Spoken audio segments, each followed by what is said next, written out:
د پوهنې وزارت نږدې 2000 بستونه اعلان ته سپارلي.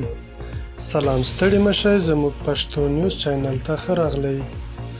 د پوهنې وزارت هرات، فراه، غور، بادغیس، ننګرهار، لغمان، کونړ او نورستان ولایتونو کې د آزادې سیالۍ له لارې د دغه وزارت اړوند د ښوونکو ادارې کارکوونکو نږدې 2000 بستونه اعلان ته سپارلي. دغه وزارت وایي چې له دې جملې څخه 2270 بستونه میرمنو ته هم ځانګړي شوي. مننه چې له موږ سره وئ. که زموږ ویډیو مو خوښ شوي، زموږ چینل در سره سبسکرایب کړئ.